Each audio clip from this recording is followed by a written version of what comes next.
S'il y a un sujet qui fatigue énormément de personnes, que ce soit les femmes ou les hommes, c'est la dépendance affective. Mais c'est plus les femmes qui sont dans la dépendance affective. Et si vous observez très bien, la cause c'est quoi? Ce sont les blessures intérieures qui ne sont pas guéries. Ici dans cette vidéo, je suis là pour vous aider à faire un diagnostic, une auto-évaluation pour voir est-ce que vous êtes dans la dépendance affective. Et si on le fait ensemble et que vous remarquez que vous êtes dépendant affectivement, donc maintenant ça veut dire qu'il y a un travail que vous devez faire de votre côté dans vos relations, que ce soit relations amicales, relations amoureuses, que même les relations interpersonnelles ou les relations professionnelles. Donc si vous êtes prêts, on peut aller. Donc le protocole est avec moi ici. Donc c'est un diagnostic qui comporte 25 items. Donc sur chaque item, sur chaque phrase, donc vous allez vous noter sur une échelle de 1 à 5. Ok? Donc pour chaque affirmation, le 1 ça veut dire que c'est jamais, le 2 c'est rarement, le 3 c'est parfois, le 4 c'est souvent et le 5 c'est toujours. Donc je vais vous demander de prendre une feuille et un stylo. Donc pour chaque affirmation, vous allez vous donner une note comprise entre 1 à 5. Et à la fin, vous allez faire le calcul et ensemble, on va aller interpréter. Donc c'est divisé en 5 parties. La première partie, on va parler de la relation à soi qui concerne l'estime et la valeur personnelle. Dans la deuxième partie, c'est la peur de l'abandon. Ça, c'est l'anxiété affective. Dans la troisième partie, c'est la fusion qu'on appelle le surinvestissement de l'autre. Dans la quatrième partie, c'est le contrôle. Là, on parlera de la jalousie et de l'hypervigilance affective. Et enfin, on parlera de la capacité d'autonomie émotionnelle. Donc, ça fait 5 parties. Et dans chaque partie, nous avons 5 affirmations. On commence par la relation à soi. Numéro 1, la première phrase. J'ai souvent besoin que les autres me rassurent pour me sentir valable. Donc, sur une échelle de 1 à 5, vous donnez combien? Ok. Deuxième phrase. Je doute de ma valeur personnelle lorsque je ne reçois pas d'attention. Troisième phrase. Je me sens facilement vide ou inutile lorsque je suis seul. Quatrième phrase. Je fais passer les besoins des autres avant les miens, même si cela me fait souffrir. Cinquième affirmation. J'ai du mal à dire non de peur de décevoir ou d'être rejeté. Nous avons fini la première partie qui concerne la relation à soi. Donc ça fait 5 phrases et pour chaque phrase, vous donnez une note comprise entre 1 à 5. Maintenant, on passe à la deuxième partie. La peur de l'abandon. Donc là-bas, c'est l'anxiété affective. Sixième phrase. J'ai très peur que l'on m'abandonne ou que l'on s'éloigne de moi. Septième phrase. Quand quelqu'un ne répond pas à mes messages, je me sens angoissé. Huitième phrase. Je m'accroche aux relations même lorsqu'elles me rendent malheureuse. Neuvième phrase. Je tolère des comportements injustes par peur d'être seul. Dixième affirmation. Je cherche constamment des signes que l'autre m'aime encore. Donc ça, c'est la deuxième partie qui concerne la peur de l'abandon ou l'anxiété affective. Maintenant, on passe à la troisième partie. La fusion ou le surinvestissement de l'autre. Donc, 11e affirmation. J'ai tendance à me perdre dans mes relations. C'est-à-dire moins de loisirs, moins de projets personnels.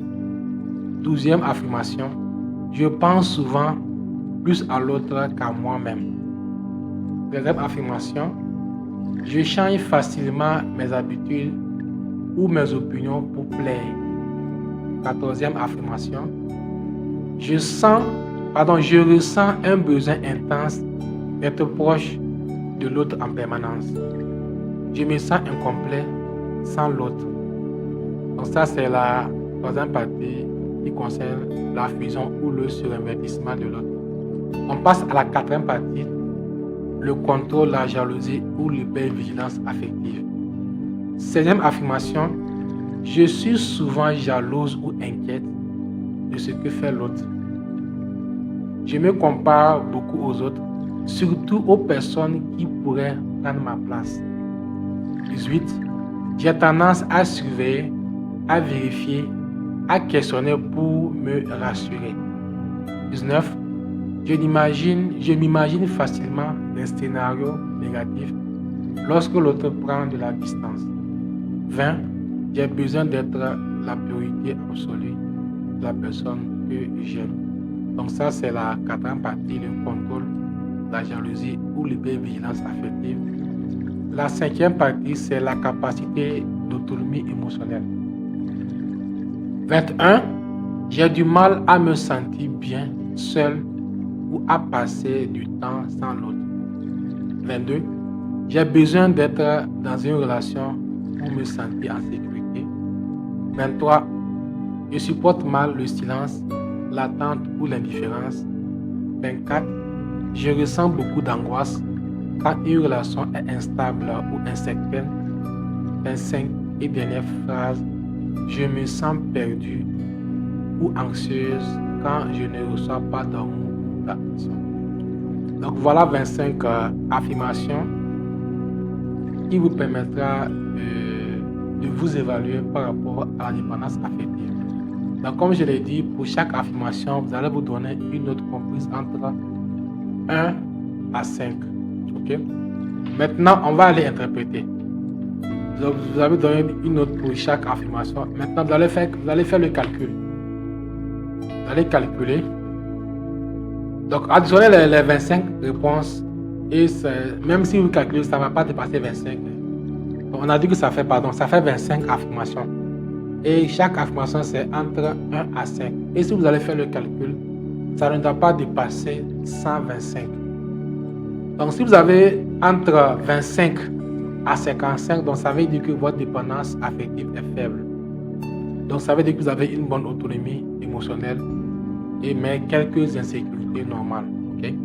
Mais entre 56 et 85, vous avez une dépendance affective modérée.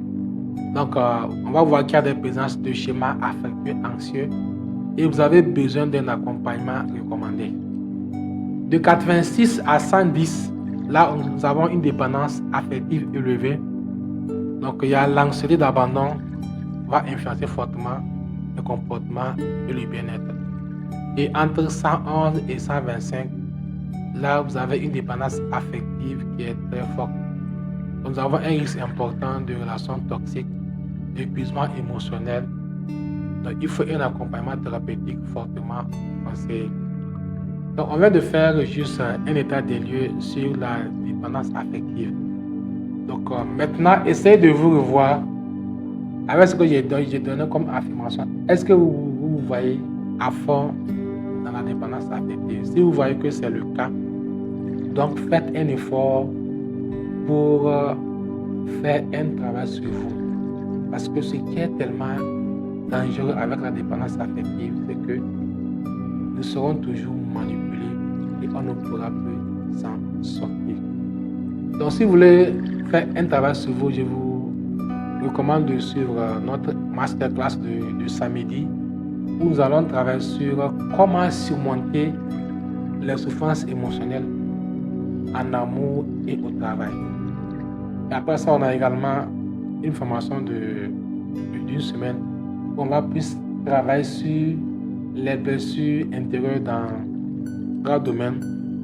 Le domaine de l'amour, le domaine du travail et maintenant comment travailler avec nos adolescents pour les aider à guérir. Donc, c'est tout pour cette vidéo.